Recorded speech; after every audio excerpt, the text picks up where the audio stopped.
বর্ষার দুপুরে গরম ভাতের সঙ্গে এরকম যদি ট্র্যাডিশনাল তেলকই হয় তাহলে এক থালা ভাত খেয়ে সাবার করা যায়। এই বাটিতে মশলার জন্য গোটা দশেক শুকনো লঙ্কা, 3 চামচ মতো জিরে, 2টো এলাচ আর একটু মৌরি নিয়ে নিলাম।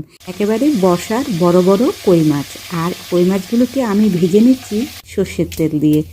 মাছ ভাজার ওই তেলে একটু কালো জিরে ফোড়ন দিয়ে বাটা মশলাটাকে আমি দিয়ে দিচ্ছি। এরপর আমি মশলাটাকে ধীরে ধীরে কষাতে থাকবো। বাড়িতে যদি আপনাদের শুকনো লঙ্কা না থাকে কিংবা শুকনো লঙ্কা খেতে না চান তাহলে আপনারা লাল কাঁচা লঙ্কাও বেটে নিতে পারেন। দিয়ে দিচ্ছি নুন আর 1 চামচ মতো আদা বাটা। এরপর আমি মশলাটাকে আরও বেশ কিছুক্ষণ কষাতে থাকবো। রঙের জন্য দিয়ে দিলাম একটু হলুদ গুঁড়ো। মশলা কষাতে কষাতে যখন মশলা থেকে তেল বেরিয়ে আসবে তখনই দিয়ে দিতে হবে পরিমাণ মতো জল। যে কোনো রান্না করার সময় আমি যে বাটিতে করে মশলা বাটি সেই বাটিতে অল্প জল দিয়ে রান্নায় দিই।